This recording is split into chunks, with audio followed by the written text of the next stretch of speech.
Welcome back to Open Window Politics. Today we're going to be going through Democrats' potential ability to win back the House in November during the midterms. So generally, whatever party is in power in the executive branch generally loses control of the House for the most part. That's happened the majority of the time, and in some cases the Senate. I do think the Senate is going to be quite a bit harder for Democrats to retake. Just their odds aren't looking great there, but it's certainly a possibility. But as far as the House goes, I think that is most likely going to be the case, that Democrats will be able to win back the House. As you can see here, we're starting out with the map here with the states characterized by safe, likely, lean, and toss-up ratings. So we've got really very few swing districts. In this case, there's only like 19 of them.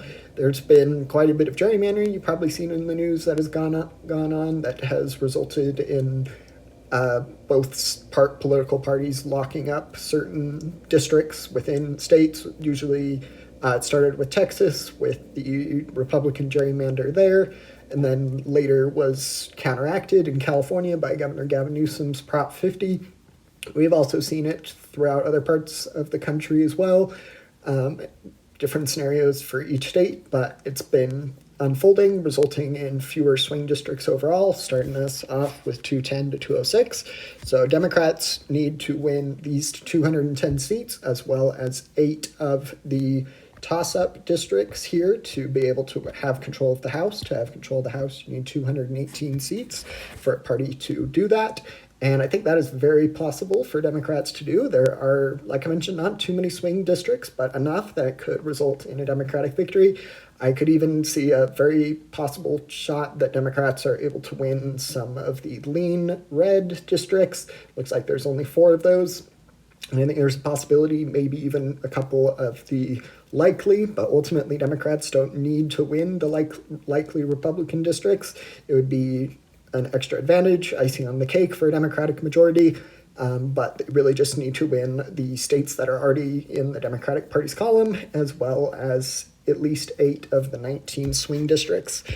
You get a fourth of that just from the 2 districts here in Iowa. Both of these were close to voting for Democrats, and with the national environment definitely shifting in Democrats' favor, it is most likely going to result in 2 Democrats picking up seats there in Iowa. We have the district in Wisconsin, the kind of main competitive one, as well as looks like 1 or 2 in Michigan, and then in the Scranton area in Pennsylvania, we have 2 districts really, or maybe just 1, hard to see, and then 1 in Harrisburg, as well as 2 in Ohio. So really they're all over. We also have 2 more in Arizona.